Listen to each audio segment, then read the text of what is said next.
E aí, tá tudo bem com você? Boa noite. Eu sou o Wellington Calazans e começa aqui o programa Duplo Expresso de domingo, o seu programa de debates. Eu apresento ao vivo a partir de Estocolmo, capital da Suécia, com Rômulus Maia, que está em Berna, capital da Suíça.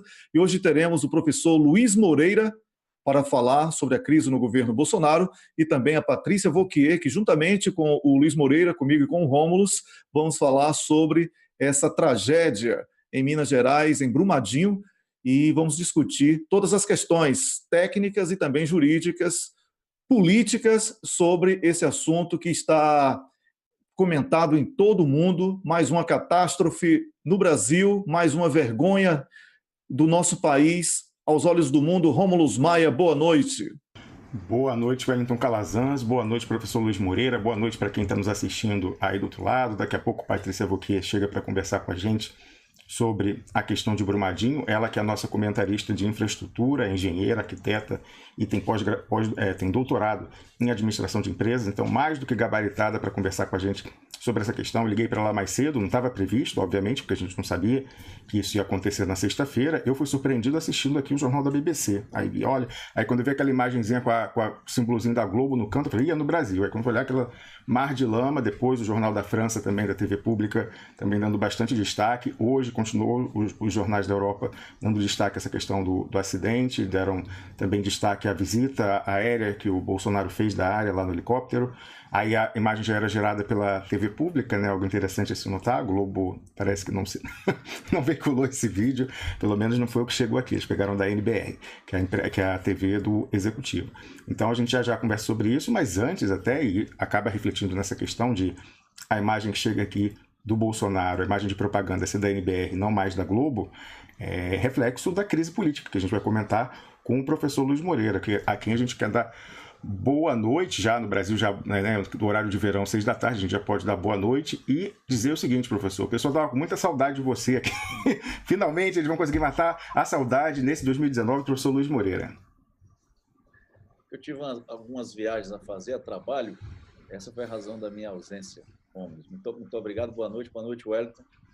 Bem, nós temos uma semana, o governo Bolsonaro está para fazer um mês de governo, e nós não temos indícios de início de governo, senão de uma continuidade de uma crise.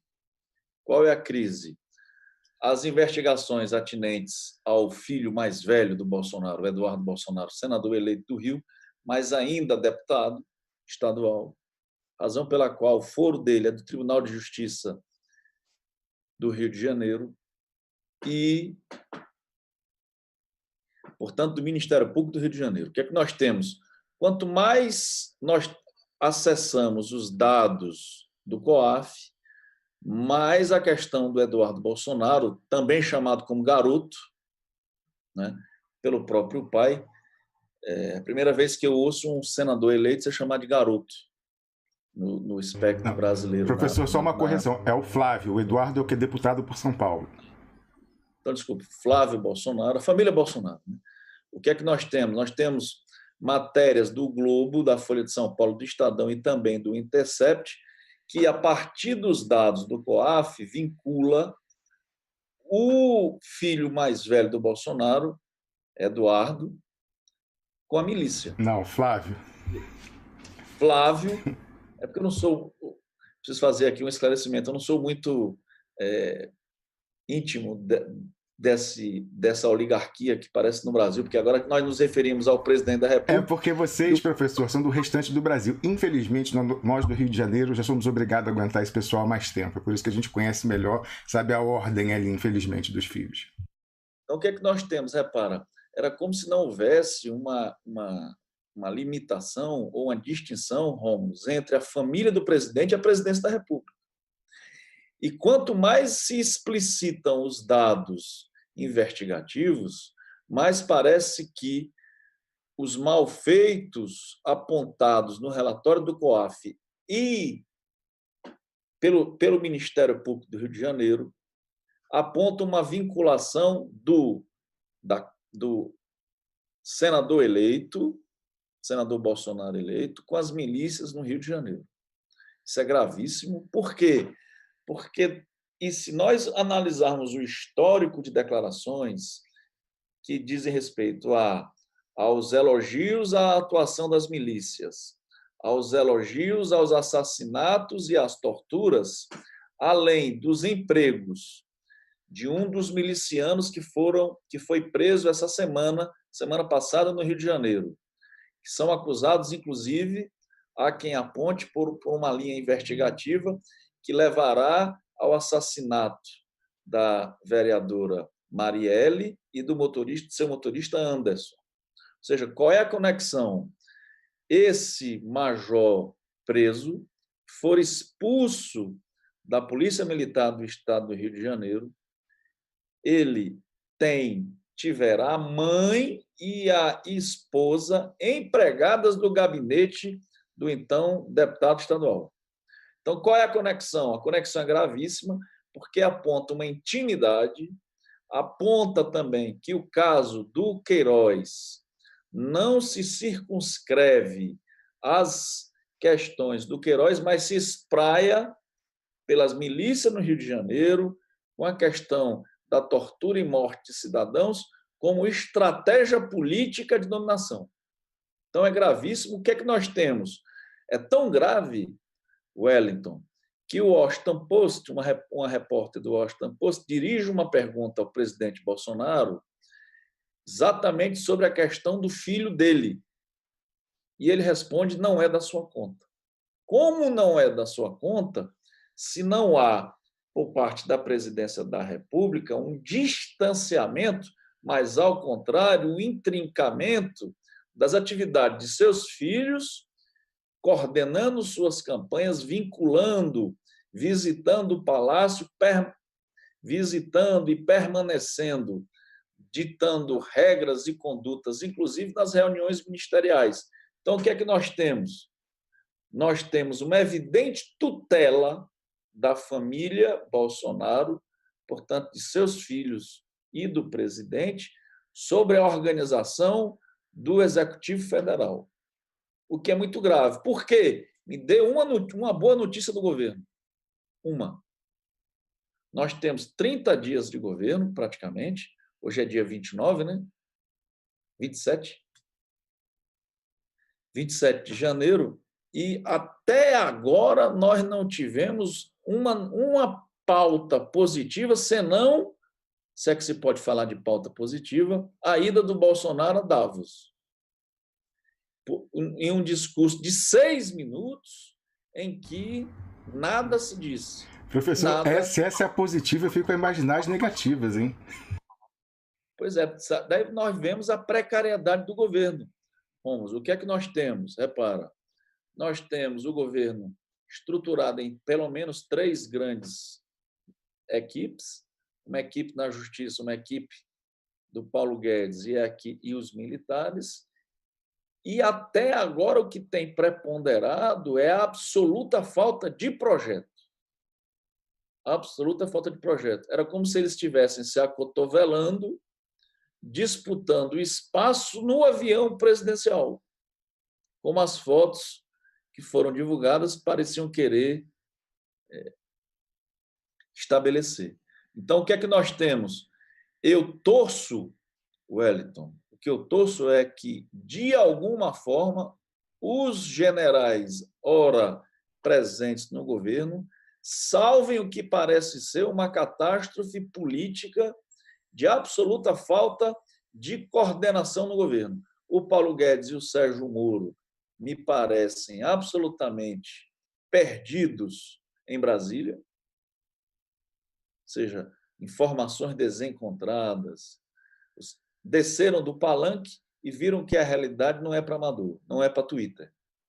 Né? E um presidente que não tem nenhum carisma e nenhum charme sequer para apresentar para a população brasileira, porque é como nessa visita hoje a Brumadinho. Ele ontem veio aqui a Brumadinho, sobrevoou Brumadinho, e as declarações são entre pífias e desencontradas.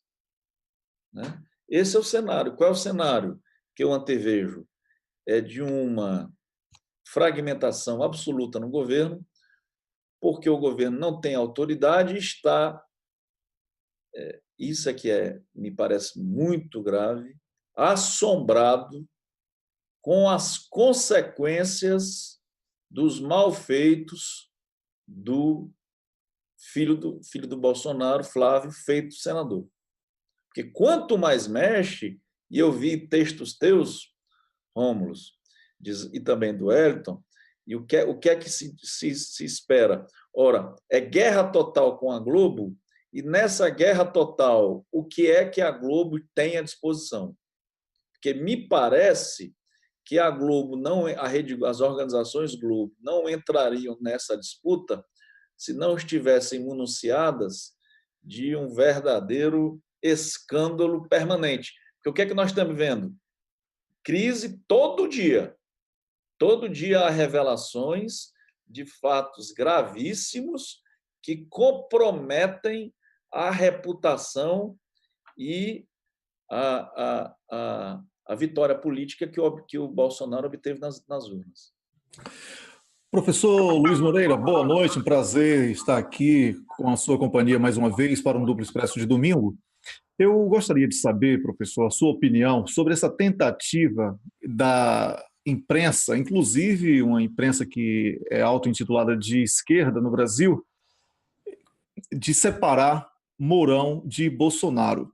Eu gostaria de saber se isso constitui um erro estratégico para o nosso campo de luta progressista e se há alguma diferença, porque esse assunto é muito delicado, porque há uma onda de desgaste muito grande em torno do nome do Bolsonaro, mas Bolsonaro foi eleito junto com Mourão, e no Brasil parece que agora é assim, elege o presidente para preparar o golpe do vice.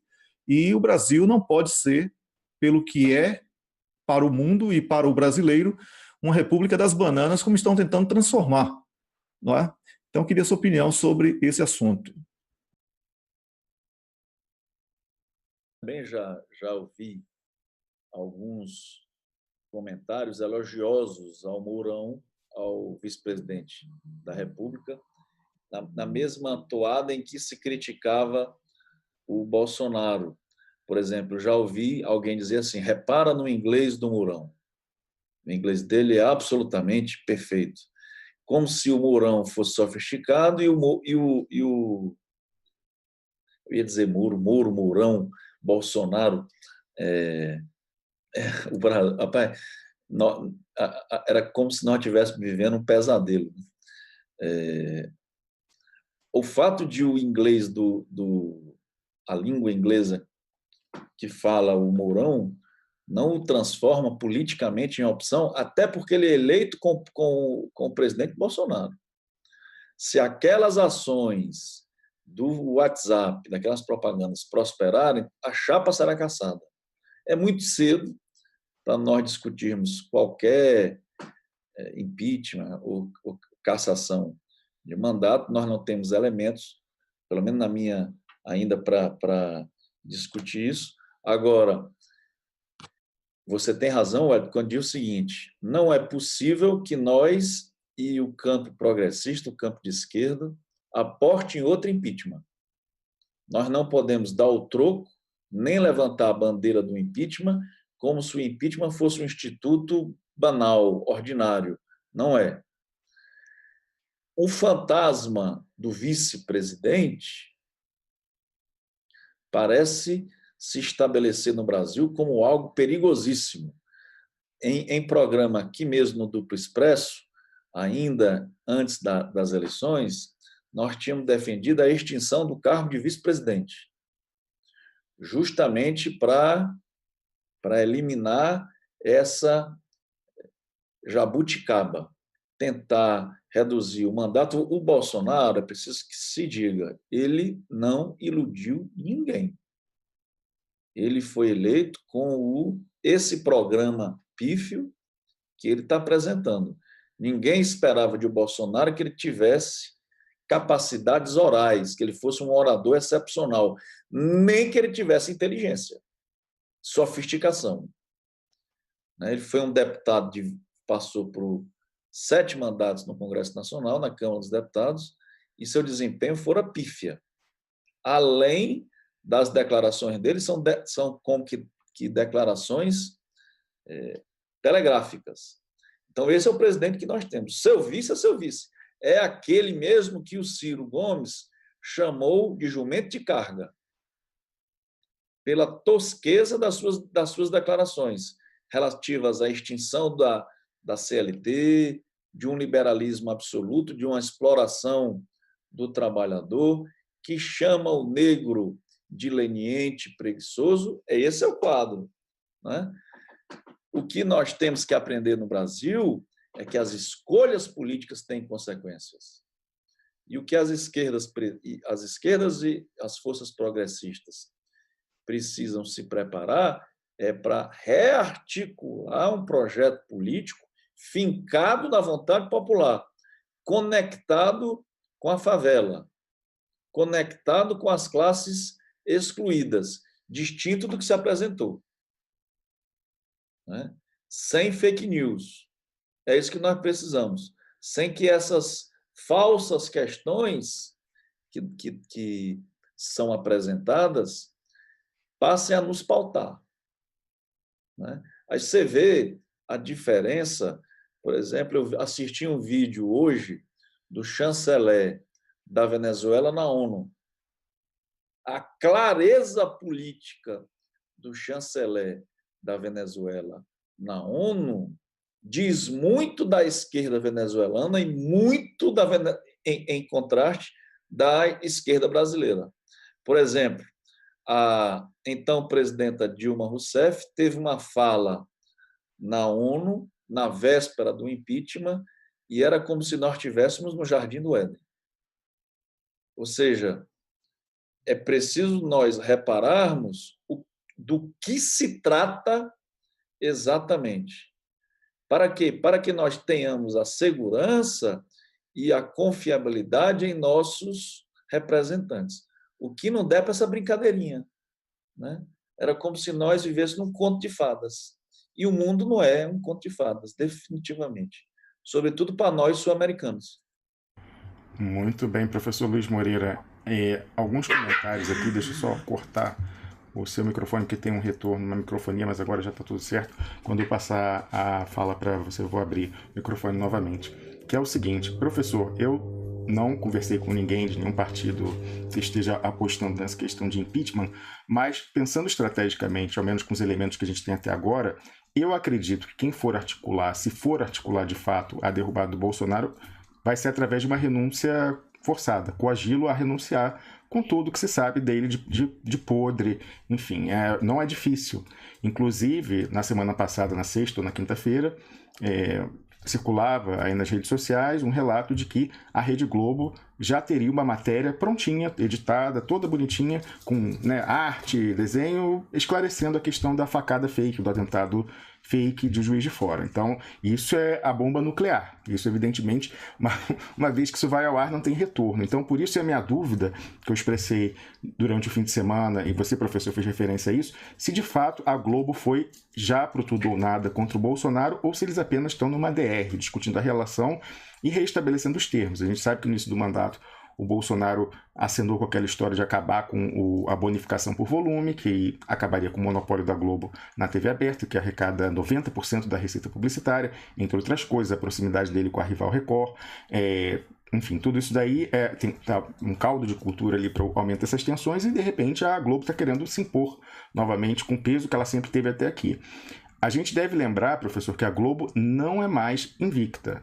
Ela foi para um tudo ou nada contra o Temer, com aquela questão da JBS, colocou toda a sua força de todos os seus veículos, e a classe política deu uma banana. Realmente conseguiu destruir qualquer popularidade, se é que a gente possa dizer, do Michel Temer. Ele ficou queimado, mas ficou lá os 2 anos até o final e conseguiu controlar com habilidade política. A gente goste dele ou não, aquela questão ali da política fisiológica, do acordo na calada da noite, liga para a STF, janta com Gilmar Mendes e não sei o que e tal. Ele conseguiu se manter, manteve ele e os companheiros, se a gente pode chamar de companheiros ou quadrilha, enfim, fica ao gosto de quem está nos ouvindo, conseguiram ficar até o final. Então a Globo, naquele episódio, foi derrotada. Não significa que ela ir para tudo ou nada dessa vez, não vai ser. Então é até um elemento de dissuasão com relação à Globo, que depende tanto da publicidade pública, né, estatal. A Globo é uma empresa paraestatal, ela não é uma companhia privada, ela é uma empresa paraestatal, porque ela vive em simbiose com o Estado desde a sua criação. Então, a Globo tem um elemento de dissuasão. Fala, olha, eu já fui para o tudo ou nada uma vez e não consegui derrubar. Se eu for agora e não conseguir derrubar, qual vai ser o troco que eu vou levar? Então, eu imagino que, se for para ir para o tudo ou nada, vai ser uma questão interna ali para forçar uma renúncia, alguma coisa assim. Mas a gente não sabe se eles estão só aí discutindo os termos, então um elemento muito interessante, professor, desse fim de semana, foi um artigo que foi publicado ontem no Globo, do Merval Pereira, que prestidigita, desce nele na mesa branca a palavra dos irmãos Marinhos, os donos dos veículos, da emissora, enfim, tudo isso, cujo título já resume tudo. Eu vou botar aqui no meu Facebook, o pessoal vê em casa, eu compartilhei um print screen da matéria, que é o seguinte, o risco militar. Mostra que a Globo não está totalmente confortável com uma ascensão dos militares. Ela, inclusive, nesse artigo, eles manifestam um desconforto já atual com relação ao loteamento de cargos na administração pública para militares. Eles falam, ele reproduzindo um texto de um professor da Fundação Getúlio Vargas do Rio de Janeiro, mas falando, mas esse pessoal aí, agora parece que eles são mais liberais, mas nunca se sabe, vamos ver como eles vão se comportar na reforma da Previdência. Enfim, a gente sabe como é que entra, mas militar, quando chega, não sabe como sai. Então, a própria Globo não confia cegamente no Mourão. Então, pode ser que a Globo esteja usando esse fantasma do Mourão e pintando com o príncipe para usar ele como um pé de cabra adicional para tentar enquadrar o Bolsonaro. Você acredita, professor, que de fato, assim, pela sua leitura, você que está no Brasil, você acha que é mais provável que eles tenham ido para um tudo ou nada, ou que eles estejam só, cada um mostrando os respectivos dentes um para o outro? Rômulo, entre os eleitores do Bolsonaro, o que nós percebemos é uma rejeição à Rede Globo, né? Era como se a Rede Globo fosse o cão danado. Talvez a rejeição à Globo entre os eleitores do Bolsonaro seja até maior do que entre os eleitores do PT, né? Tamanha algeriza que há entre os partidários do Bolsonaro e a Rede Globo. Infelizmente, agora, professor, é bem capaz que você esteja certo. Agora, se nós apostarmos, se a gente fizer uma leitura institucionalizada, é pouquíssimo provável que a Rede Globo, como uma instituição paraestatal, vá para o tudo ou nada. Quando eu vi o teu texto, Rom, dizendo que talvez fosse uma discussão de relação, eu acho mais provável que as questões se acertem por aí. Ou seja, a Globo mostra que ela é imprescindível para a estabilidade do governo Bolsonaro, que ela tem mesmo elementos e capacidade para desestabilizar um governo que é moribundo. Porque qual é o nosso problema? Nosso problema, Rômulo, é se depois do impeachment da Dilma, em que o Temer, e isso você tem razão, o Temer é um craque. O Temer já foi presidente da Câmara dos Deputados, salvo engano, 2 vezes. 2 vezes presidente da Câmara dos Deputados. E articulou a queda da Dilma quando muito dos partidários dela, ou seja, muito dos filiados do PT, apostavam que a saída, a estabilidade do governo Dilma passava pelo empoderamento do Michel Temer, transformando o Michel Temer em articulador político. Então, essa habilidade do Temer é inquestionável. E me parece que isso não existe no governo Bolsonaro. Não dá para comparar a experiência parlamentar do Temer nem com a do Bolsonaro, nem com a do ministro da Casa Civil, o Lorenzoni, ambos do baixo clero, né? O problema é esse.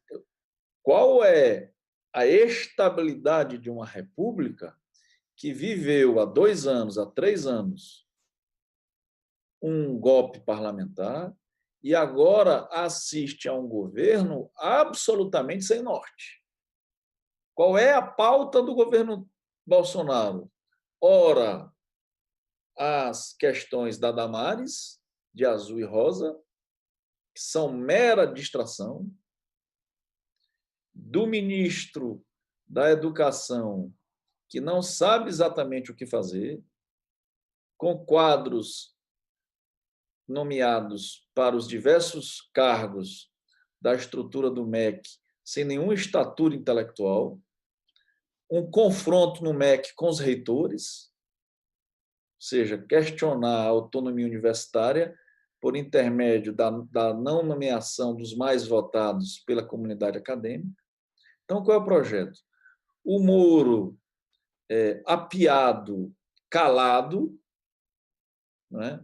Porque a bandeira que o fez politicamente relevante para o espectro de direita no Brasil foi tomado dele, essa bandeira foi tomada dele, porque ele não pode abrir a boca com relação à questão do COAF, do filho do presidente, senador eleito, senão ele é demitido, e ele perde a indicação para o Supremo Tribunal Federal. E o Paulo Guedes, que repara o seguinte, nós aqui, os internautas do Duplo Expresso, o que é que pega o Moro pelo pé? É que ele tem uma vontade incontida de ser ministro do Supremo. Ele tudo fez em Curitiba para ganhar notoriedade, prende o primeiro, o que teria sido o presidente eleito em primeiro turno, o presidente Lula, então, o artífice de uma onda de direita que favorece Bolsonaro e vai para o governo, se exonera do cargo de juiz federal, claro, não sem tentar ficar no cargo de férias e participando do executivo, né, em algo absolutamente contrário à separação dos poderes, e o Moro vai para o governo. E para quê? Para chegar ao Supremo Tribunal Federal. Esse é o propósito dele, a obsessão dele é essa, se transformar de um juiz insignificante em ministro do Supremo Tribunal Federal. E tudo fez para isso. E o passo e o pedágio que ele tem que pagar é ocupar o Ministério da Justiça, para tentar estabelecer como se o governo Bolsonaro fosse um governo de notáveis. E agora, o que é que o Moro tem diante de si?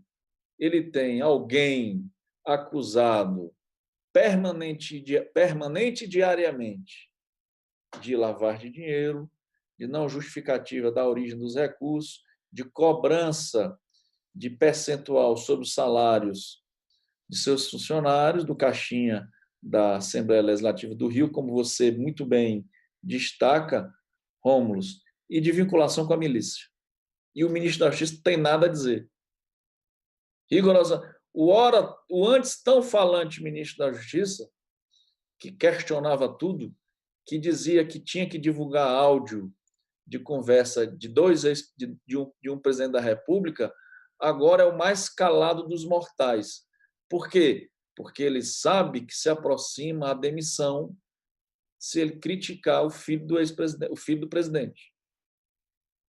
Né? E com isso ele perde o sonho de ser ministro do Supremo Tribunal Federal. Daí você veja só, internauta do Duplo Expresso, como o Moro é frágil. E ontem parece que a mulher dele pediu a prisão do presidente da Vale. Ora, ela tem tantas oportunidades de pedir prisão, né, nesses esquemas que se divulgam diariamente. É isso aí. O professor Luiz Moreira, eu vou ler aqui a ficha técnica do programa, porque a gente vai chamar também a Patrícia Vauquier para o debate do próximo tema, que é essa irresponsabilidade de uma empresa privada, uma empresa que foi doada com dinheiro do Brasil para o setor privado, através de Fernando Henrique Cardoso, que deveria ser preso também pelos crimes que cometeu contra o Brasil, e que a gente tem que chamar de catástrofe do ponto de vista das vítimas, mas do ponto de vista da irresponsabilidade dos empresários, nós precisamos chamar isso aí de genocídio, tá? Porque é disso que se trata. Não investe em prevenção para matar pobre, porque quem mora ali naquela região certamente é o pobre, né? E são pelo menos 500 pessoas, segundo os últimos números aí que foram especulados, né? Não são números oficiais, mas são números especulados sobre esse assunto. Então, Patrícia Vauquier, que é engenheira, também vai conversar com a gente sobre isso e também especialista nessa questão de privatização, já fez ótimos comentários aqui no Duplo Expresso sobre esse assunto.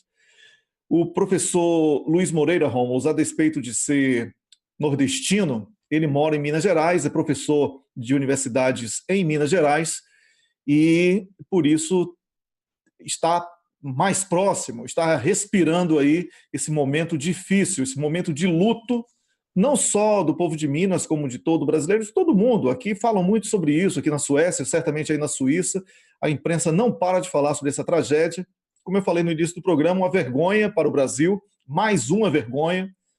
Né? Temos que ver aí por que as empresas não são punidas como deveriam. Eu fiquei sabendo, eu não tenho conhecimento jurídico, mas eu fiquei sabendo da assinatura de um decreto de Dilma Rousseff, que, de certa forma, blinda as empresas de uma punição mais severa. Mas temos aí o exército de Israel dentro do Brasil, uma desmoralização completa para Mourão, que é vice de Bolsonaro, que é militar, para Bolsonaro, que se apresentou como militar quando assumiu. Os seus eleitores nas redes sociais e nas ruas gritavam: a ditadura está de volta, como se isso fosse coisa que prestasse. E aí nós temos agora Exército de Israel, Brasil desmoralizado aos olhos do mundo, a comprovação do fracasso das privatizações, sobretudo de setores estratégicos, como a questão dos minérios, e precisamos discutir também a questão jurídica disso tudo. Então, Rômulus, eu peço a você que inicie esse debate sobre a questão de Brumadinho, a nossa solidariedade a todos os envolvidos, sobretudo às famílias das vítimas, e um apelo imediato de que evitem outros como esses aí, porque Mariana foi há pouco tempo. Já aconteceu agora esse que já ultrapassa em números a tragédia de Mariana. E nós não podemos ficar aqui assistindo como meros espectadores. Estamos falando de vidas humanas, Rômulus. É exatamente isso, Wellington. A Patrícia, quem eu dou boa noite, acabou de se juntar a gente, ela certamente viu o destaque que foi dado aqui no noticiário, até inclusive eu vi noticiários da França também dando imenso destaque a essa tragédia, inclusive agora no jornal mais cedo, da hora do almoço, eu vi a notícia de que havia a ameaça de um novo colapso na região, né? Eu acho que, de repente, ela deve ter colapsado parcialmente, aí havia o risco ainda de um novo colapso, pelo menos foi isso que foi noticiado aqui. Patrícia, eu quando liguei para você convidando de emergência, mais uma vez, você prontamente atendeu ao convite para estar aqui com a gente hoje e discutir isso, eu falei, bom, você na qualidade de arquiteta, engenheira e administradora, você pode dar uma perspectiva também sobre os aspectos técnicos, mas aí nós dois observamos que muito pouco se sabe ainda, né? Não há como discutir a questão técnica nesse momento. O que se sabe é que havia um laudo, um parecer, enfim, de uma empresa alemã que atestando a segurança do local, o que é algo esquisito, porque quem mais tem experiência nesse tipo de barragem, informação que chega aqui de pessoas que estudaram o tema, é o Brasil, são empresas brasileiras. Quem mais tem barragens dessa natureza empregadas em mineração para o rejeito da mineração é o Brasil, mas contratou uma empresa alemã onde não deve ter nenhuma mina dessa natureza, para começar. Mas enfim, tinha isso e de certa forma a falta de perícia dos alemães fica atestada quando a própria barragem colapsa e mata tanta gente. Então, na ausência dessas informações técnicas, você achou mais importante focar a questão da privatização, e no caso da Vale, mais do que privatização, a desnacionalização da empresa. A gente aqui foi o único veículo que falou que no ano passado a Vale foi desnacionalizada, porque o bloco de controle, que ainda era brasileiro, com Bradesco, Previ, foi totalmente diluído com a extinção da classe das ações preferenciais, que não tinham direito a voto. Aí eles venderam isso como se fosse uma melhora da governança corporativa, que a Vale, as ações dela iam para o novo mercado da Bovespa, mas isso era só uma jogada para dar o mesmo direito a voto aos acionistas preferenciais, que na sua maioria eram grandes fundos estrangeiros, BlackRock, Blackstone, enfim, esses grandes fundos da finança internacional, e conseguirem o poder de voto e diluir com isso os que ainda estavam na mão de brasileiro, que era o Bradesco, a Previ, o BNDES, também tem o BNDES-PA, e a Golden Share da União, que inclusive no governo anterior o Meirelles chegou a falar em extinguir a Golden Share. Eu não sei se essa conversa continua, se vai prosperar. Mas você queria ter esse comentário sobre isso, né, Patrícia? Sobre as consequências da privatização, como ela foi feita e o impacto que isso teve, trazendo essas tragédias que a gente observa atualmente no Brasil, né, Patrícia? Boa noite. Boa noite, Romas. Boa noite, Wellington. Boa noite, professor Luiz Moreira. Contente de poder participar aqui. É uma discussão importante, inclusive esse assunto. Eu queria inverter até as ordens dos artigos que eu estou preparando para o Duplo Expresso e colocar esse como o próximo, porque eu acho que é importante a gente discutir. A gente está numa fase que a gente está querendo privatizar a Eletrobras, a gente está vendendo pré-sal, e esse acidente de Brumadinho, que foi 3 anos depois do acidente de Mariana, eu não sei nem como chamar isso, porque a gente fala que é um evento que é identificado quando a gente faz uma análise de risco e que a probabilidade dele acontecer é muito baixa. Então, quando a gente fala de acidentes desse tipo, a gente tem que avaliar. Normalmente, o capital, quando ele vai avaliar esse tipo de acidente, ele entra numa curva, no final da curva, na beirinha da curva, que a gente faz uma curva, um gráfico, né? Então, a gente coloca no meio do gráfico, a gente vai colocar riscos que têm muito impacto e que têm uma probabilidade alta de acontecer. E esses que têm uma probabilidade muito baixa, mas que o impacto deles é muito grande, o capital costuma ignorar. O Estado não ignora, o Estado trata, mas o capital costuma ignorar. Eu falo isso porque eu estudei muito o metrô de São Paulo, que foi o primeiro caso de uma PPP, na construção civil, eu estudei de perto. Então, o que a gente vê é o Estado deixa para a empresa privada o contrato, o ônus do contrato, é ela que vai arcar com a construção, mas deixa também os riscos, que ela não contabiliza os riscos. E por exemplo, quando a gente vai falar, eu não sou uma especialista em barragem, porque no Brasil, quando eu fiz engenharia civil, você tem uma especialização em barragens, assim como você tem para estradas e aeroportos, pontes. E o Brasil, para esse tipo de barragem, o Brasil é especialista. Quando acontece um acidente, um evento desse tipo,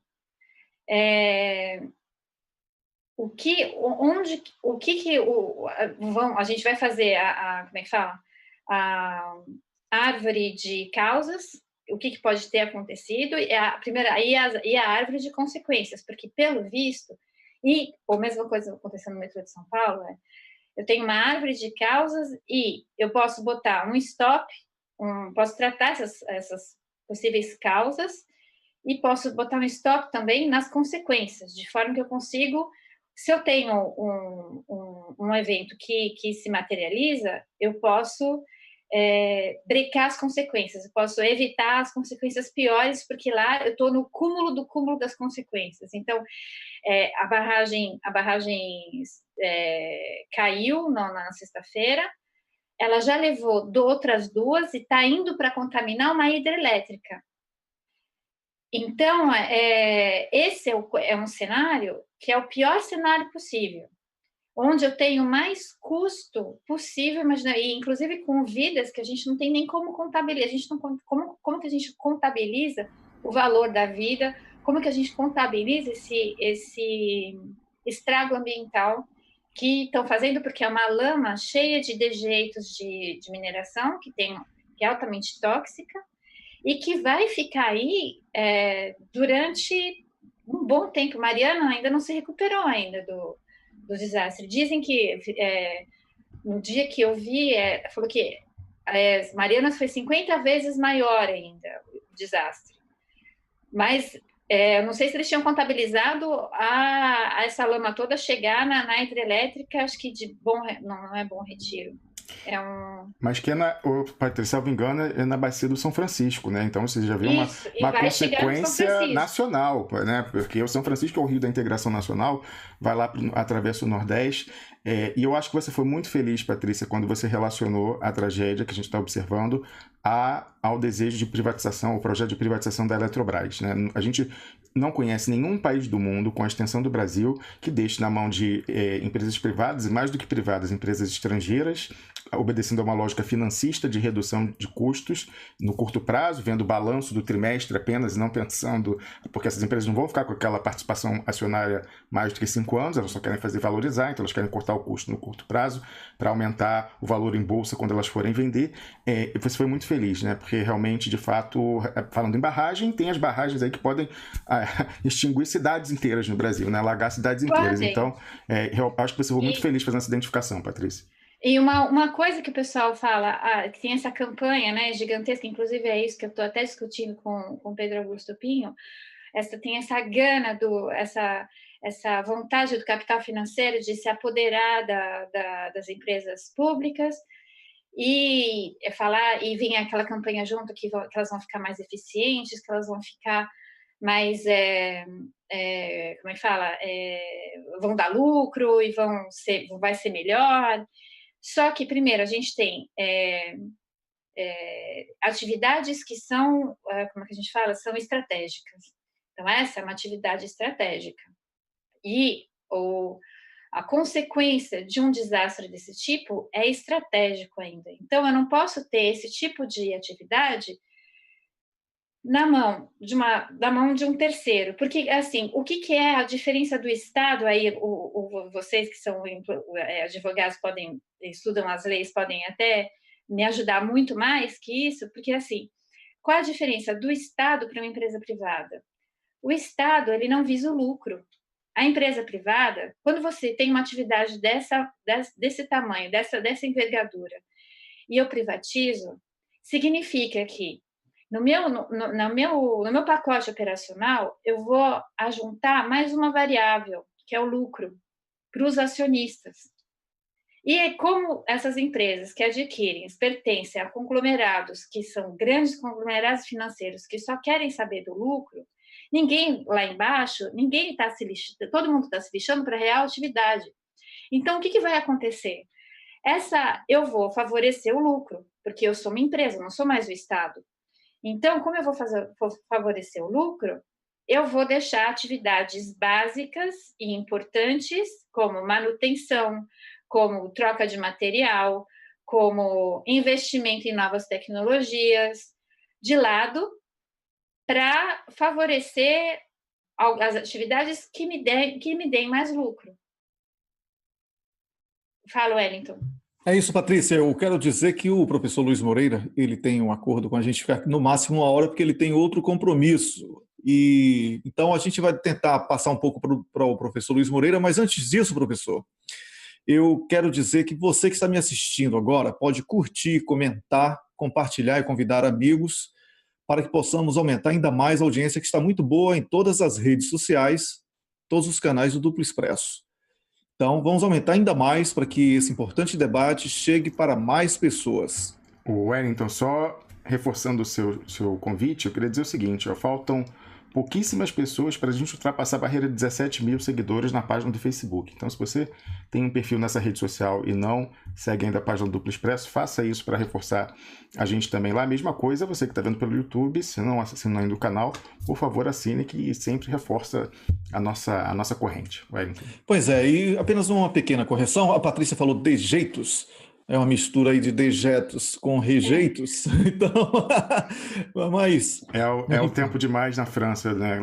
é isso. Não, mas é exatamente. DG. Eu já ia fazer esse comentário. Nós que falamos outro idioma durante o dia temos uma certa dificuldade, às vezes, de encontrar determinadas palavras que não usamos com muita frequência. Não espere que Patrícia não saiba essa palavra, ela sabe, certamente. Professor Luiz Moreira, eu queria a sua opinião. Primeiro, a sua opinião como pessoa que está no local. E segundo, a sua opinião sobre essa situação do ponto de vista jurídico. Uma empresa privada que provoca tantas mortes, segundo a Patrícia Vauquier, tem que ver mesmo se houve manutenção preventiva, né? Ou se houve economia para aumentar os lucros, poupando aí os gastos ou investimentos obrigatórios com a prevenção. Então, professor, é sobre isso que eu queria ouvir para que você pudesse também se despedir do programa dentro daquela expectativa de 1 hora dentro do debate. O professor Luiz Moreira, só pegando carona na pergunta do Wellington, certamente você vai abordar isso na sua resposta, mas o direito ambiental é uma exceção no direito brasileiro em que você tem a responsabilização criminal de pessoa jurídica, da empresa. E isso é visto como uma maneira de proteger as pessoas físicas que tomam as decisões. Então lá o diretor, as pessoas que foram negligentes de uma certa forma, havendo uma responsabilização penal, criminal da pessoa jurídica, imagina, crime, a empresa fez um crime ou foi uma pessoa na empresa que cometeu o crime? Então tem esse aspecto também, né, professor Luiz Moreira? Eu vou tentar situar, Patrícia, boa tarde, boa noite, vou tentar situar o que é que aqui se comenta. Aqui eu moro do lado de Brumadinho, moro em Belo Horizonte. Essa barragem acumula rejeitos. Agora eu fiquei, viu, Patrícia, saber se é dejeito, rejeito, acho que é rejeito, né? Desde a década de 70, desde o ano 76. Então, são décadas de acúmulo de material, mistura de barro com minério. Né? O volume é tão grande, Wellington, que os cálculos para o internauta do Duplo Expresso entender, o volume desse barro é capaz de encher 25 mineirões. Certo? Quando estoura a barragem, repara qual é o primeiro, Patrícia, qual é a primeira demonstração de desrespeito à vida. O refeitório da Vale do Rio Doce, ele não ficava do lado nem acima da barragem. Ele ficava numa posição que, em caso de acidente, se não fosse provável, seria possível, de modo que as primeiras vítimas seriam os funcionários da Vale que estivessem no refeitório. A estimativa é que estavam, na hora do almoço, 300 funcionários da Vale. A lama tinha altura de 20 metros.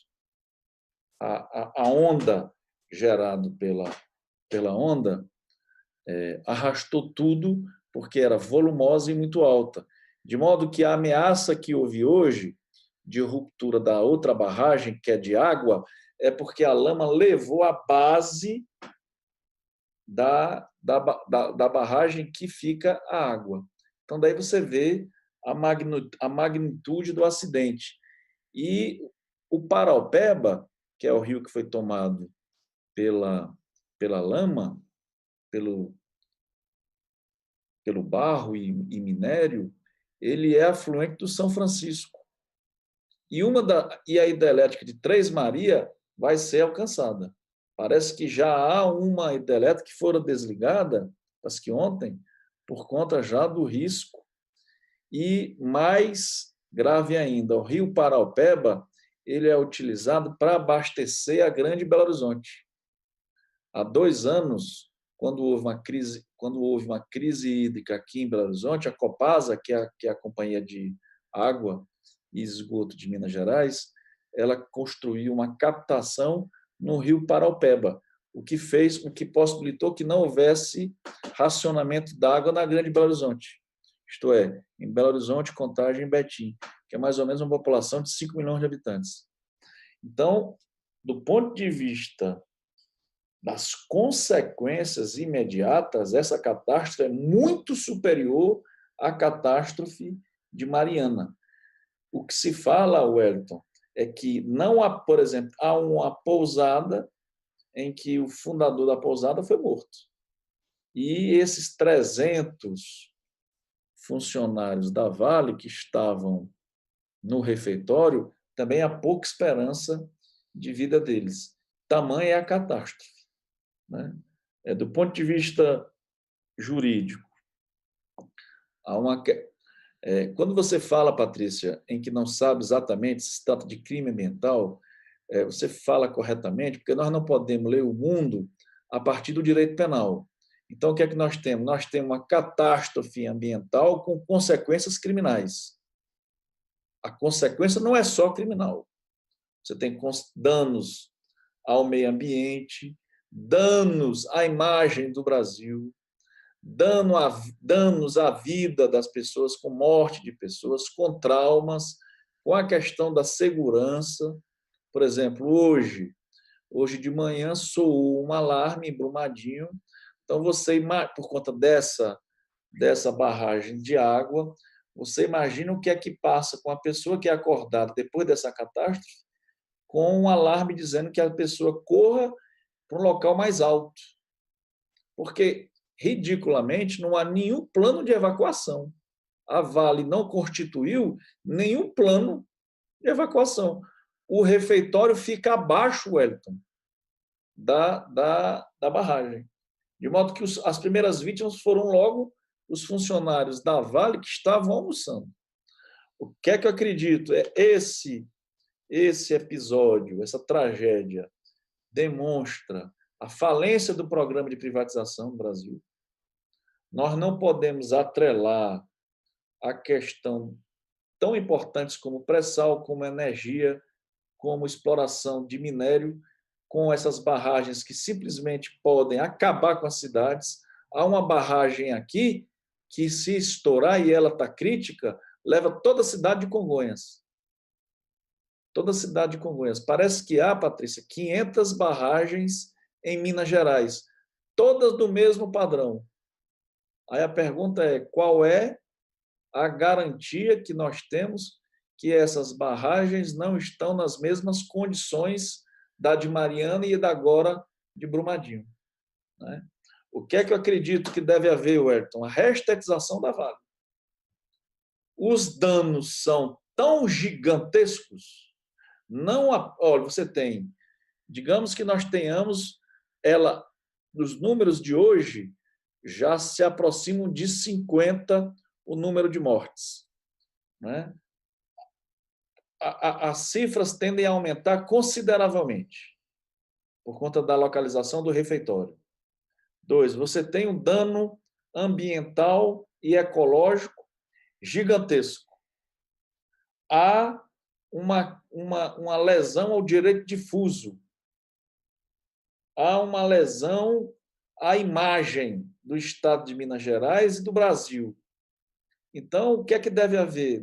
A sanção, não estou afastando aqui, viu, Rômulo, a responsabilização criminal dos envolvidos, porque parece óbvio, é evidente, que depois de Mariana falharam, inclusive, os órgãos de fiscalização, entre eles o Ministério Público da União e do Estado de Minas Gerais.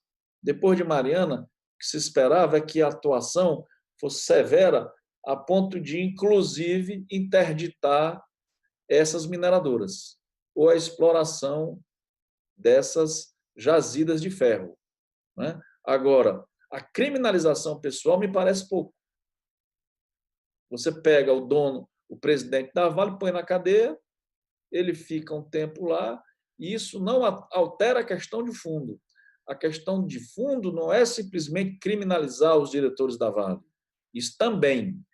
O que nós temos que questionar é a exploração privada da Vale condiz com o projeto estratégico da Vale mesma, a antiga Vale do Rio Doce? Porque depois de Mariana e de Brumadinho, me parece incontrovertido que a Vale falhou, que a privatização da Vale falhou.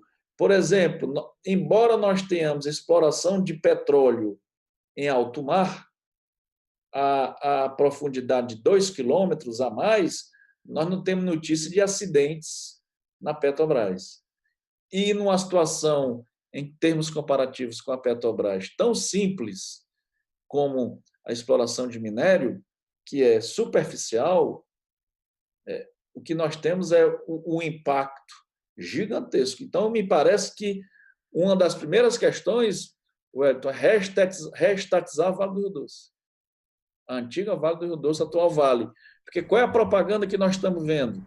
Caem as propagandas no WhatsApp, etc., no Facebook, em outros meios, é vincular a Vale a sangue. Professor, eu queria só, porque eu vou pedir mais 2 minutos, por favor, mais 2 minutos, para responder a pergunta sobre a presença do Exército de Israel e como isso deve ser visto pelo brasileiro e pelas Forças Armadas brasileiras. Essa é uma questão antes da sua saída, tá? E queria dizer também que o Google está bloqueando a busca da palavra estatização como obscena, segundo aqui o expressionauta. Desculpe não citar o nome, é porque subiu muito rápido hoje, muita gente assistindo e o chat está subindo numa velocidade impossível de acompanhar. Então, professor, só mesmo para registrar, não sei se é verdade, não fiz o teste aqui, mas qual a sua opinião, professor, para a sua despedida aqui sobre a questão do Exército de Israel? Sim, Rômulo. Essa aí, se não é vero, é bem trovato, né? Se o Google não está dizendo que é pornográfico estatizar, poderia ter dito, né? É verossímil, pelo menos. O professor Luiz Moreira, de fato, essa pergunta com relação ao significado do Exército de Israel, ela foi feita por diversas pessoas, mas entre elas, no Superchat, a Flávia Restituti, que está nos assistindo. Me parece precipitado, né? Me parece precipitado, porque as Forças Armadas brasileiras são conhecidas por ajudarem a ONU em diversas localidades, no Haiti, etc. Eu não vejo... O número de pessoas enviadas é muito pequeno, parece que é 150 pessoas, ou 200 pessoas. Os departamentos de engenharia do Exército, da Aeronáutica, mesmo da Marinha, são reconhecidos internacionalmente pelas suas qualidades. O Instituto Militar das Agulhas Negras, Instituto Militar de Engenharia, etc. Então, eu não entendo, porque não foi explicado, qual é a razão estratégica para, logo após o evento, o acidente, o evento, como diz a Patrícia, que eu acho correto, o acidente ecológico gravíssimo, com consequências criminais, é óbvio, serem chamados logo especialistas de Israel. Qual é a razão? Já há um diagnóstico do problema? Os militares brasileiros que acabaram de sair do Rio de Janeiro são incapazes de prestar essa ajuda? Ou se trata de um alinhamento automático com vistas a constituir o Estado de Israel como um Estado irmão do Brasil? Bem, são perguntas que parecem desafiar o bom senso, né?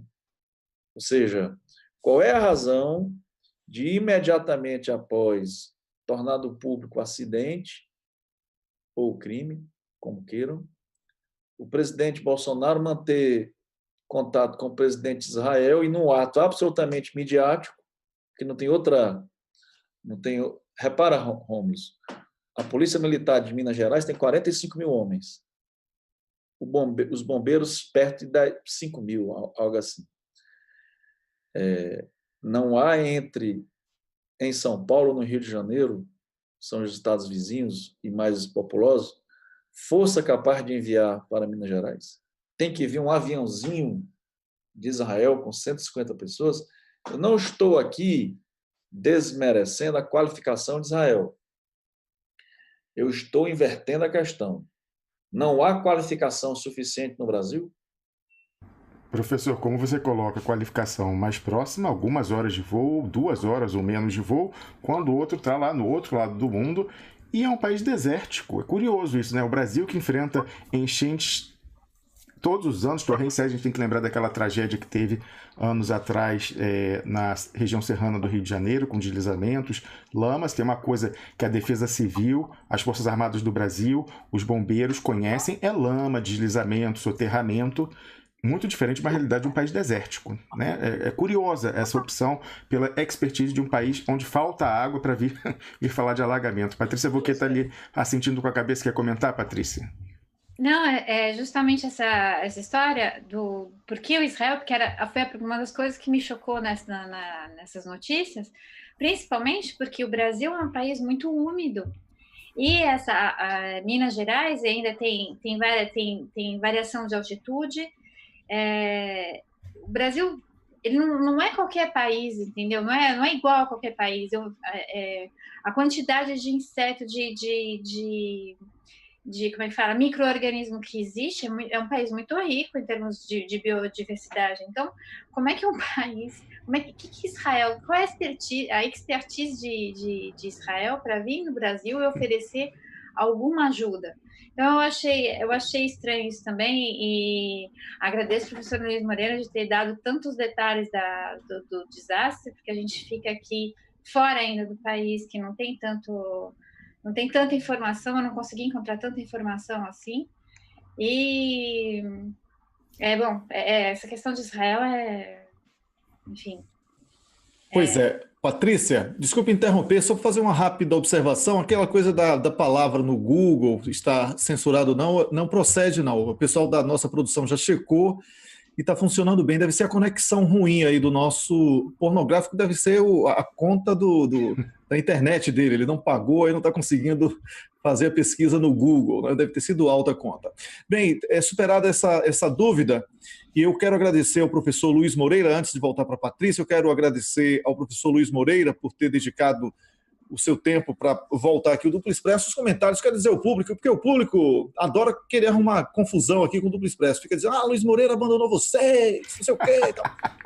Então, eu quero dizer o seguinte, o professor Luiz Moreira vai participar agora quinzenalmente do programa, porque ele tem outros compromissos também, e tem filho pequeno, e ele quer curtir o crescimento do filho dele, tá? E a gente trabalha aqui como ativista, ninguém está ganhando dinheiro aqui, então o meu sacrifício de Rômulus, do próprio professor Luiz Moreira, Carlos Krebs, Camila, York, Patrícia Wauquiez, e de todos os outros comentaristas, tudo isso é ativismo, não tem negócio de dinheiro não. Quer dizer, Luiz Moreira é até caro pra caramba, a gente paga 2 milhões, 2 espigas gigantescas que a Dri Bezerra manda lá de Pernambuco para ele, mas é o mais caro de todos, né? O resto só recebe 1 milhão. Mas eu quero dizer, professor, que a sua presença aqui, não apenas pela importância do seu nome diante da opinião pública, mas pela sua inteligência e colaboração para que possamos melhorar o nível do debate. Eu quero dizer que nós todos somos muito gratos e é muito bom tê-lo aqui no Duplo Expresso outra vez. Explicar. Me permita aqui, viu, Patrícia, fazer uma explicação, para ficar muito clara essa questão, porque é algo que me incomoda. A gente tinha marcado de eu voltar no dia 13 de janeiro. Né? Nós, inclusive, marcamos ao vivo. Ocorre que a minha mulher marcou as nossas viagens de férias, nós fomos para Petrópolis, ficamos ali naquela região, justamente no dia 13. E no dia 19, 20, aliás, no dia 20, no domingo seguinte, eu estava no Ceará, em compromisso de trabalho. Essa foi a razão pela qual eu não compareci. Até mandei uma mensagem para o Wellington e para o Rômulus, não, mas para o Wellington mandei essa mensagem me explicando. Então, eu continuo muito interessado em fomentar essa discussão no Duplo Expresso, porque eu acredito que essa qualidade que você reúne, por exemplo, sempre aprecio muito os teus comentários, Patrícia, muito sofisticados, muito interessantes, como os dos demais, e acho que o Duplo Expresso tem trazido uma novidade, um olhar diferente para problemas. Por exemplo, Rômulus, essa questão da DR da Globo com o Bolsonaro, ou então a sua posição, Wellington, com relação ao general Mourão. Eu não vejo ninguém discutir. O que eu vejo as pessoas discutirem é um fanismo enorme, apontando já uma falência do atual governo né? Não é verdade, o governo encontra problemas. Agora é preciso nós rememorarmos o seguinte: o Temer se manteve no governo sem popularidade. Terminou o governo sem popularidade. E aquele negócio de não vai ter golpe, vai ter luta, eu estou aguardando a luta. E o que nós vimos até agora é uma desarticulação das esquerdas. O que nós precisamos ainda discutir, viu, Elton e Rômulo, para o próximo programa, é a questão venezuelana. Né?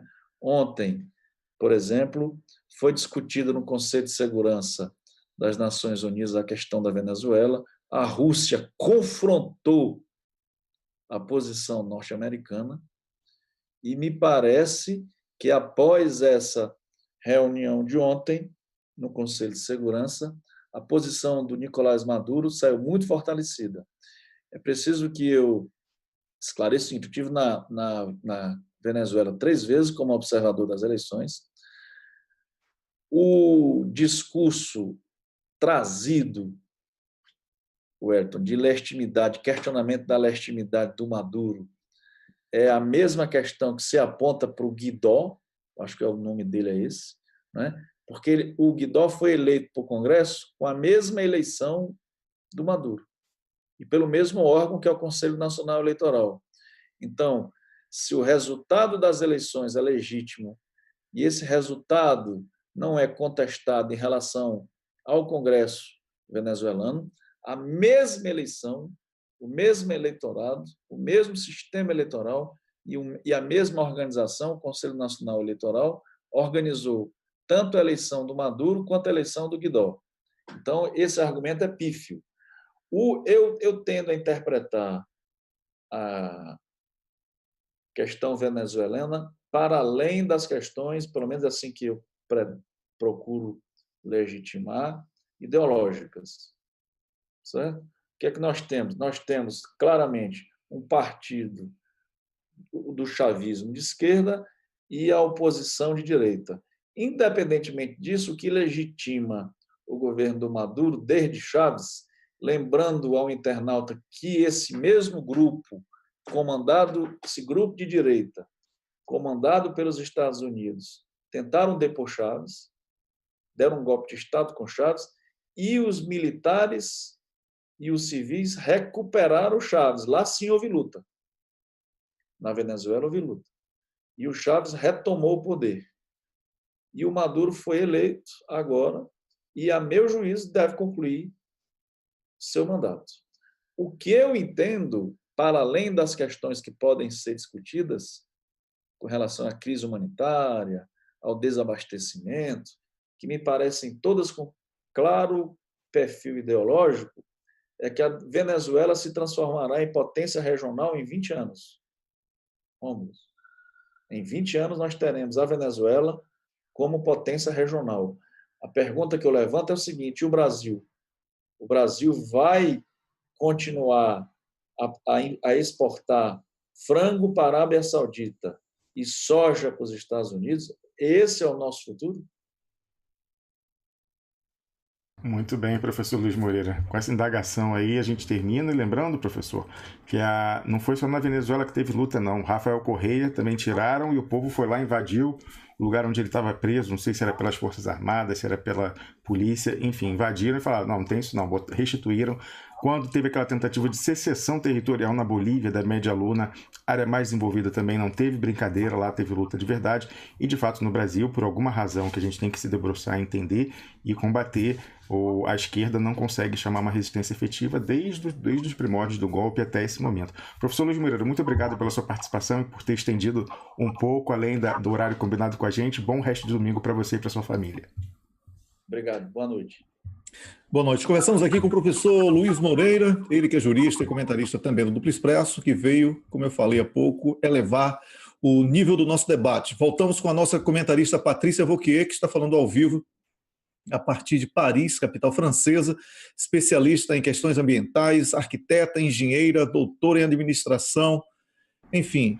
Ambiental não, Wellington. Engenharia, arquitetura e administração de empresas. Ambiental, a gente está vendo se consegue ter uma pessoa amanhã, uma engenheira florestal, que trabalha com licenciamento ambiental, que está participando aí com a gente, inclusive mandou uma pergunta muito boa que a gente vai fazer a Patrícia Wauquiez já daqui a pouquinho, que é a Kátia Mazei, e de repente se ela consegue participar com a gente amanhã do programa. Kátia, se você está vendo, vê aí que eu te mandei uma DM lá no Twitter, vê lá para entrar em contato com a nossa produção.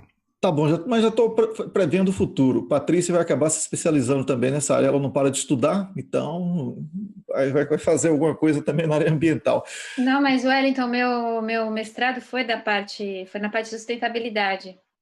Olha, então eu estou certo, tá vendo aí? Disciplina sobre licenciamento ambiental. Então pronto, eu estou todo certo. Resumindo, eu estou todo certo. Para variar, pessoal, pode falar aí o que é que o Wellington sempre tem, né? Razão. Então, humildemente, Patrícia Wauquiez, obviamente tudo é política, certo? Você falou muito das questões técnicas, você falou muito sobre uma área que também você tem muito conhecimento, que é a questão das privatizações, mas existe a questão da política. Estamos vendo aí um fracasso de um modelo de privatização no Brasil de um setor estratégico.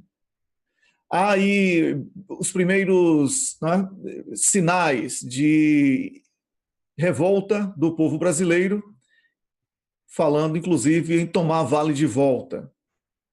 Eu queria saber a sua opinião sobre isso e a importância desse setor para que o Estado seja o responsável pelo controle, Patrícia.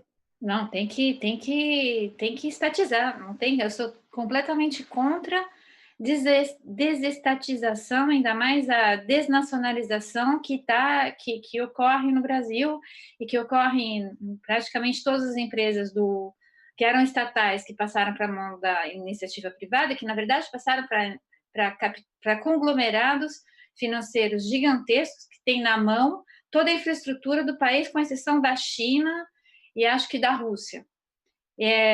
Eu sou totalmente contra, eu sou a favor da estatização. Eu acho que se um país quer ser dono do seu desenvolvimento, ele tem que ter na mão dele a indústria de construção, a indústria de transportes, ou como ele tem que dominar, como ele tem que saber, ele tem que determinar, o Estado tem que determinar como que as pessoas e as mercadorias vão se locomover, se locomover no seu espaço.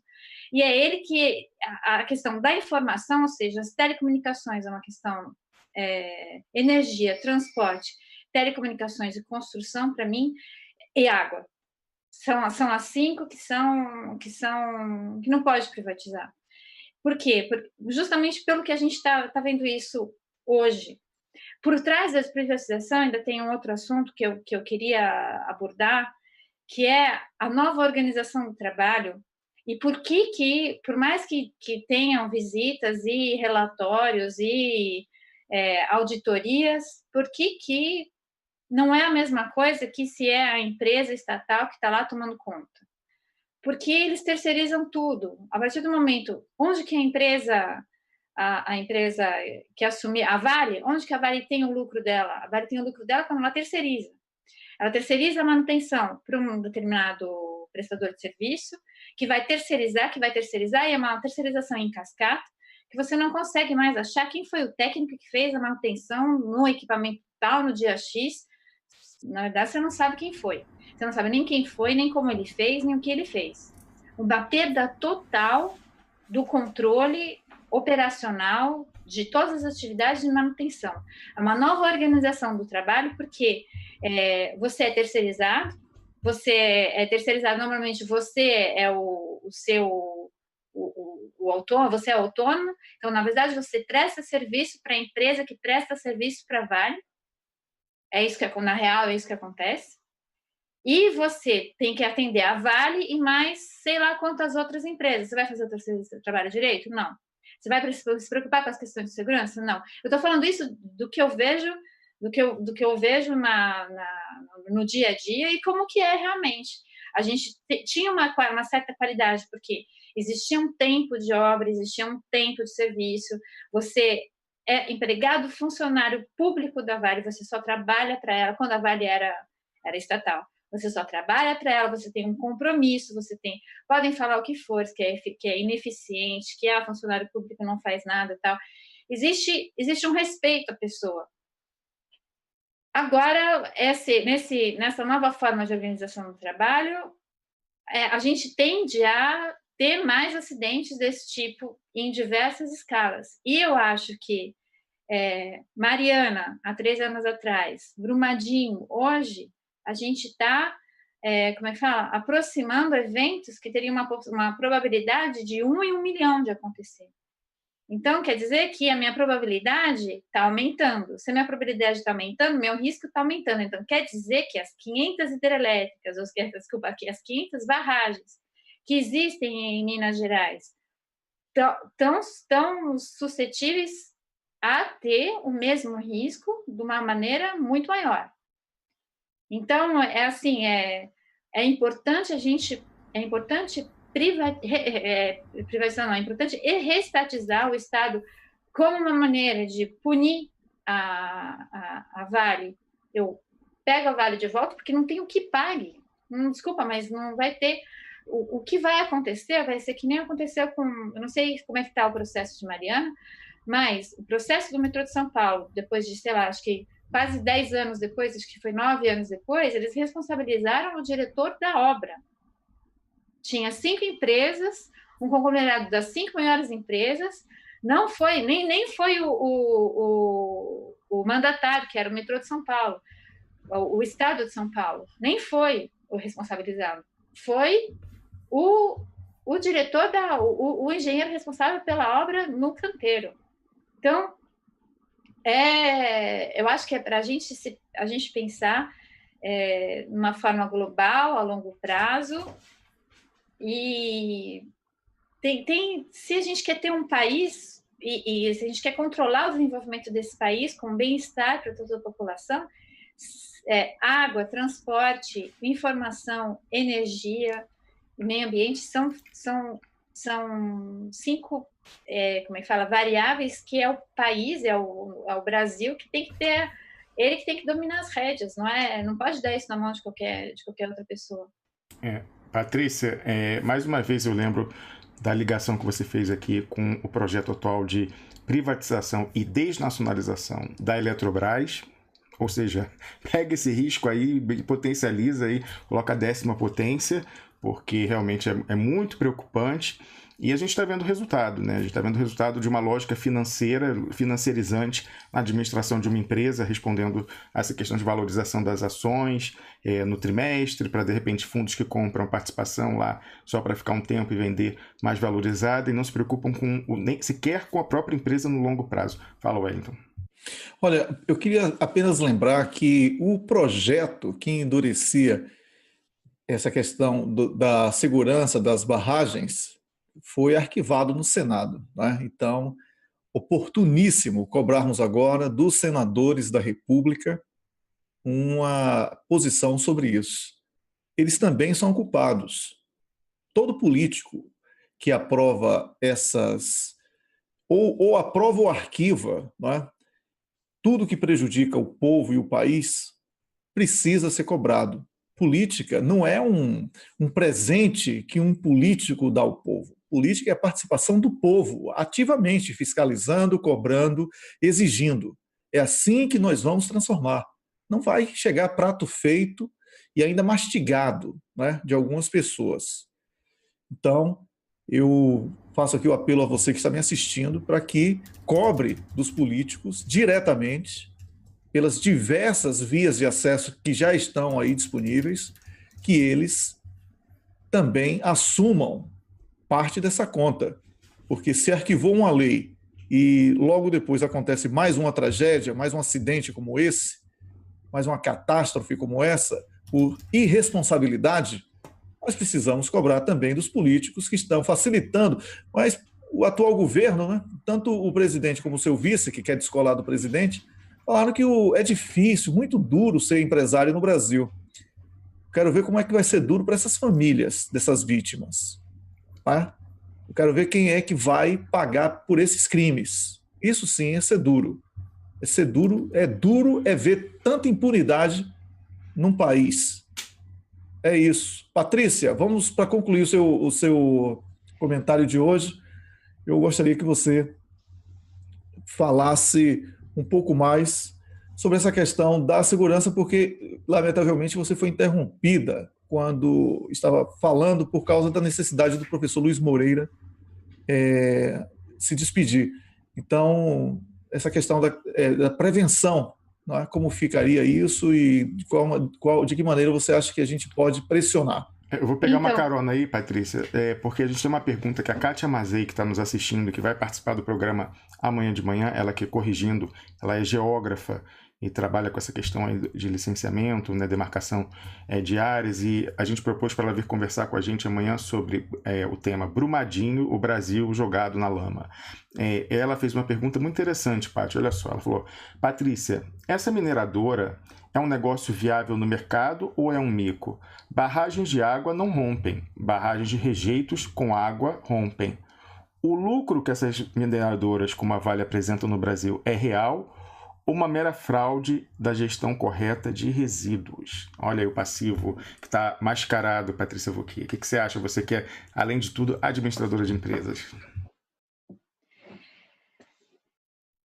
Eu vou ser sincera, não sei, é uma questão para... Eu não sou especialista nesse tipo de barragem, nem nas barragens, mas eu acho que ela é uma questão chave realmente para se pensar.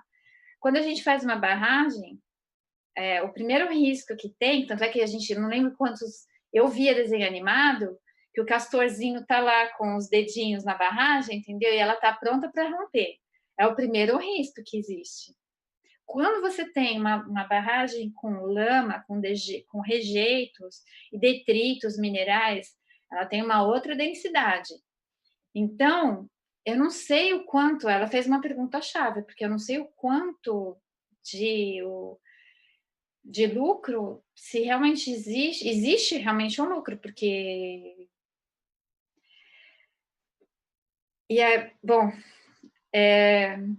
Se existe realmente o lucro, eu fiz a conta na minha cabeça, eu pensei mais rápido do que eu falei. Se existe realmente um lucro, então é o que eu falei no começo, se existe realmente esse lucro, é porque eles deixaram de investir no que eles deveriam investir. Uma coisa que me chamou muita atenção, e que a gente encontra o mesmo problema no acidente do metrô de São Paulo, nas consequências do acidente, que não tem, primeiro, indicadores, não são claros os indicadores de segurança que está mostrando que a barragem vai colapsar, vai ter um colapso. Não sei se existe ali uma lista de indicadores que fala, porque no metrô de São Paulo teve algumas janelas que explodiram. Normalmente você, em locais desse tipo, você tem, como é que fala? Sensores que indicam para você se o terreno está mexendo ou não. Quando o terreno está mexendo, você sabe se existe alguma coisa errada ou não.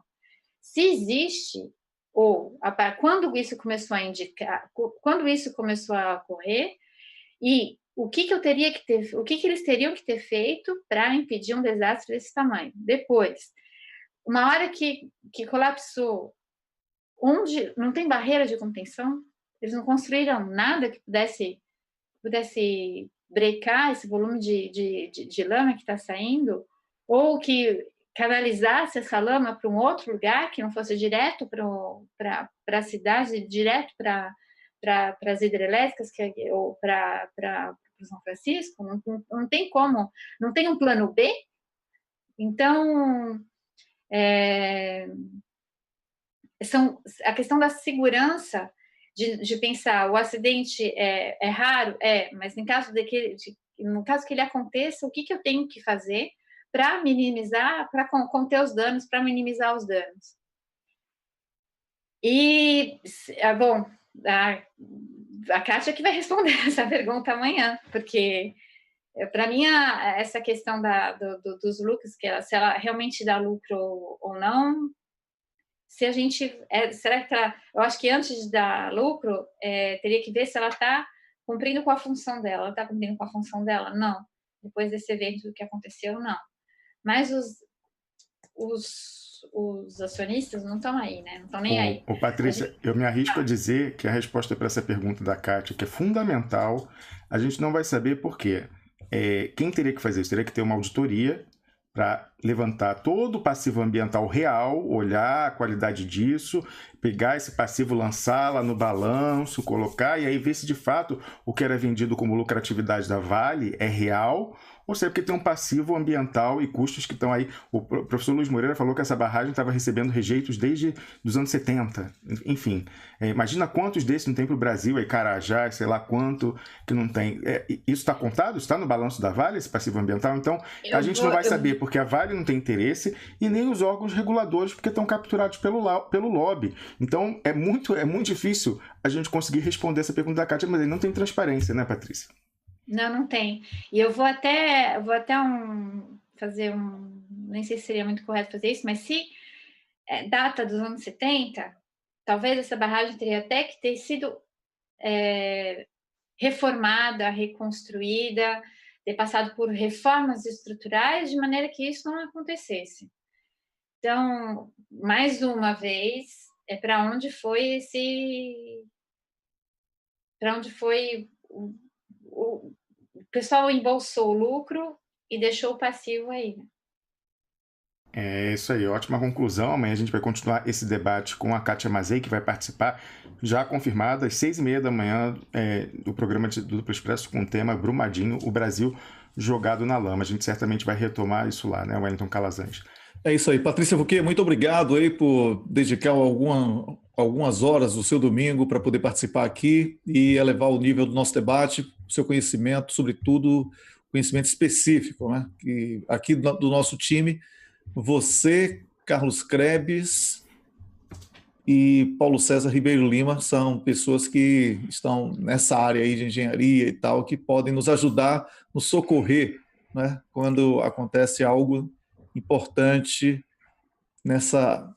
como isso que aconteceu aí, essa coisa trágica que aconteceu e que por pura irresponsabilidade e falta de ação política nós estamos testemunhando mais um absurdo no Brasil e certamente você irá dar sequência no acompanhamento. Todos nós temos que acompanhar para que possamos comentar, criticar e apresentar os caminhos para que os cidadãos possam cobrar responsabilidade a quem deve cobrar. Muito obrigado, Patrícia. Um abraço para você.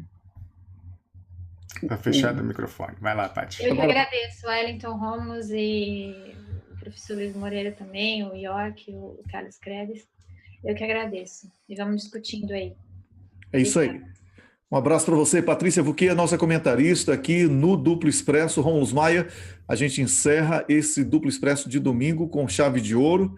E apesar do tema ter sido extremamente triste, né? Mas temos que dar o ar do debate político, porque isso tudo aí é política, Rômulo. Aliás, o que não é política, né, Rômulo? Tudo é política. Eu queria só fazer uma meta-observação aqui. Eu fico muito feliz da gente ter como comentarista de engenharia e infraestrutura uma mulher, né? Em vez da gente ter aquela pegada identitária e ter, de repente, uma participação de uma mulher semanal para pegar o noticiário com uma lupa e ficar olhando isso aqui à luz do feminismo e tal, como certos veículos aí da nova esquerda fazem, eu acho interessante a gente colocar uma engenheira, ela que está sempre aí, vira e mexe, conversa com a gente de um canteiro de obra lá no meio dos peões, na França, Patrícia Fouquier. Amanhã vamos ter a geógrafa Kátia Mazei. Eu gosto muito de poder ver que a gente tem, pode dar voz à mulher, mas também com não só para falar de, né, uma meta-discussão da mulher, mulher falando de mulher, não. A mulher dando também a sua opinião técnica, mostrando todo o seu conhecimento. É um privilégio trabalhar com pessoas desse quilate. Superchat, vamos lá. Ó. Ana Regina Rolim participou e falou: quero saídas. Rômulo e Wellington, qual é melhor? Que é melhor, militares ou milícias? Qual a luta? Lula livre, olha, isso aí já dá pano para manga, hein? Espera aí que não vamos começar essa discussão agora de novo, não. Flávia Restituti, a gente já leu a pergunta dela sobre a questão da ajuda de Israel, o professor Luiz Moreira respondeu. Gerson Duarte Machado participou e falou: valeu, Duplo Expresso, força. Paiva Vânia participou também. Kátia Mazei, a pergunta que ela fez que ficou sem resposta, mas a pergunta é que é importante, não a resposta, né, Kátia?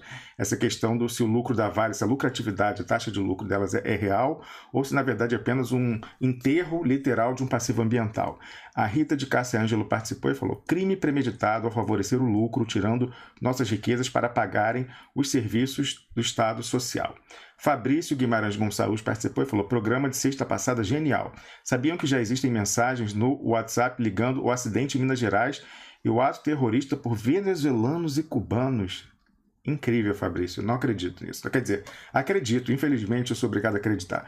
Porradão Ed participou e falou: Wellington e Rômulo, vibramos com o programa da última sexta-feira. Abraços fortes.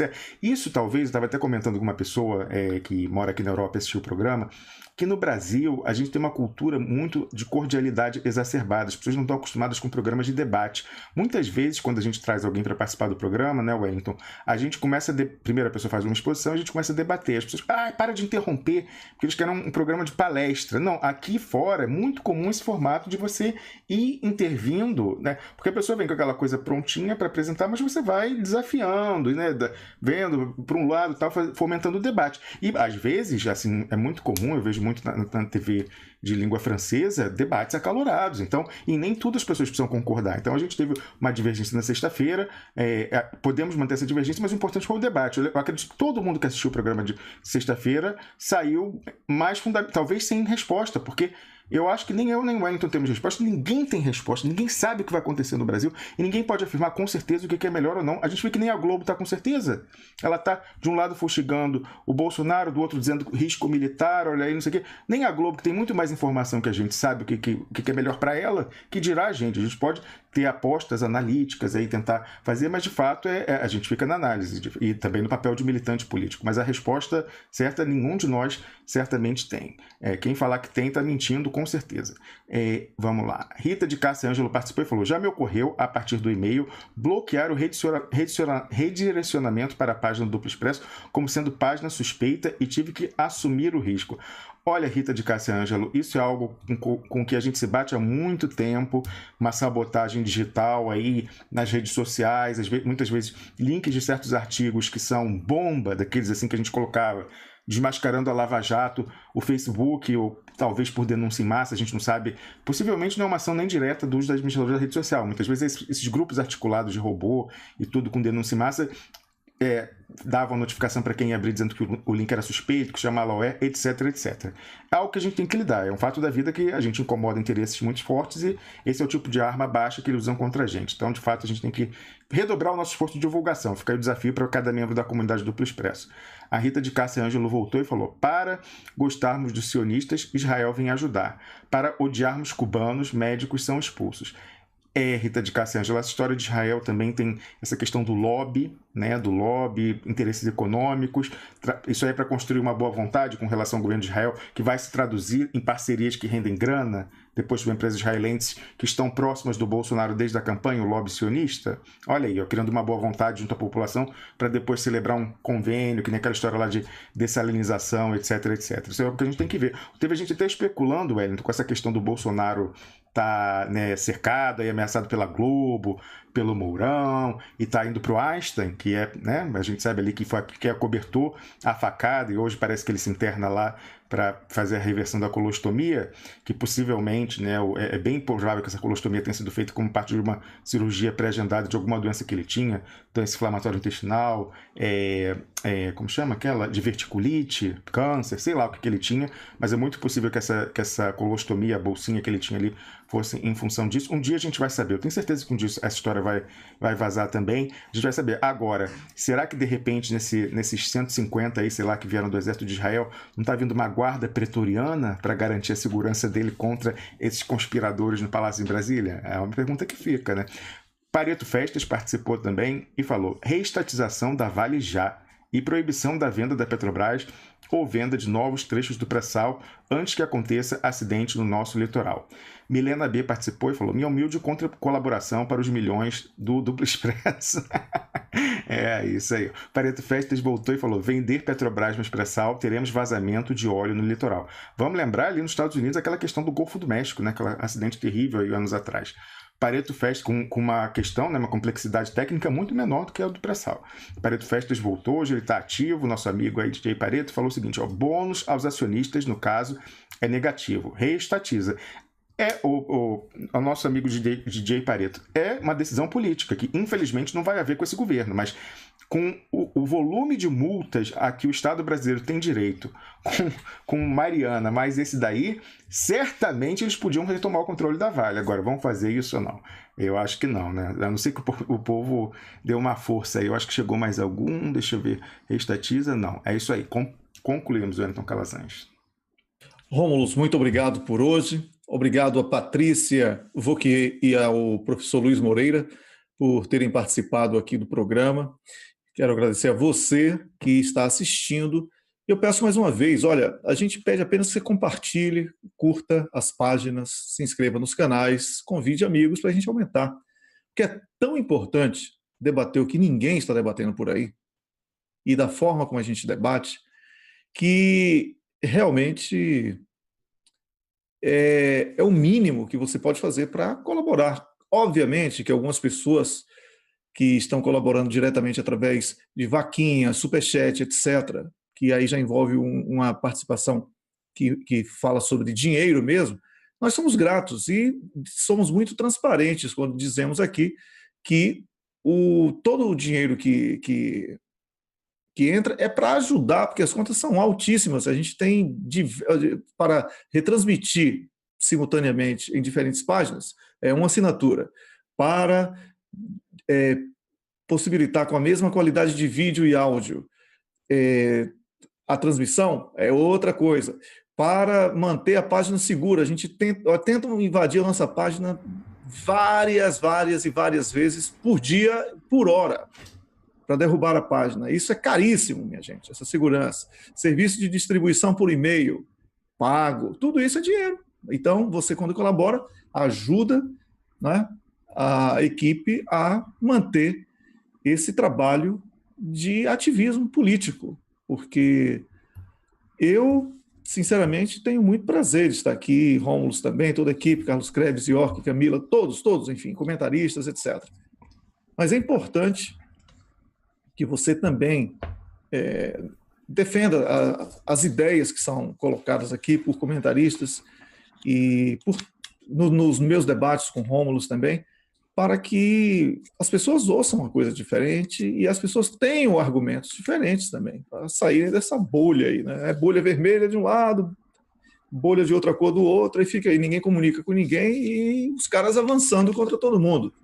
Então, vamos tentar melhorar o nível do nosso debate, participando, convidando, chamando os amigos, se inscrevendo nos canais, curtindo as páginas. É o meu pedido. É isso, Rômulo. Um grande abraço. Isso, Wellington Calazans. Quero me despedir do pessoal só contando que algumas pessoas perguntaram. A Luna, a cachorra que tinha ficado doente, tinha ido para o hospital, já voltou, já está em casa, foi buscar ela na sexta-feira, logo depois do programa. Olha, tadinha, que ela está até com um buraco aqui no pescoço, está vendo no pelo. Ó. Isso aqui foi que fizeram acesso venoso aqui para dar medicação nela, mas ela já está bem, está comendo, está sem problema gastrointestinal que ela estava, está em tratamento, então tudo bem, estamos todos em casa, bem, obrigado por quem se interessou aí e mandou apoio na sexta-feira ao longo do fim de semana. Wellington. É isso aí, Rômulo Maia, que maravilha que já está tudo bem com a cadela e que a nossa audiência hoje foi muito boa, Rômulo. Eu quero agradecer mais uma vez ao público, certamente houve um esforço aí de compartilhamento, além do que a equipe faz, eu acho que o pessoal também já percebeu que é importante promover esse tipo de ação entre os amigos, né? Para que todos possam dar uma clicadinha lá, uma clicadinha. Amanhã, às 6 da manhã, a gente volta com mais um programa Duplo Expresso.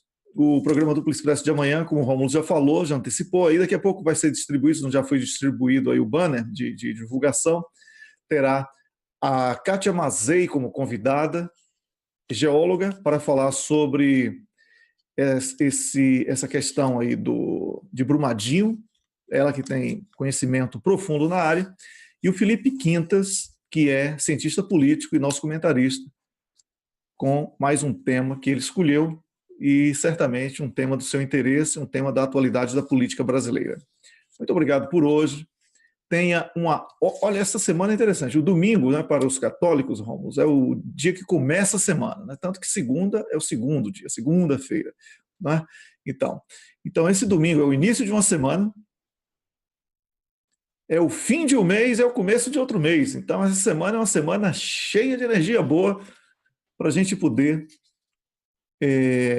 fazer uma forte corrente positiva aí para a gente transformar também no princípio da física quântica, para ver se a gente muda as coisas aí com pensamento positivo.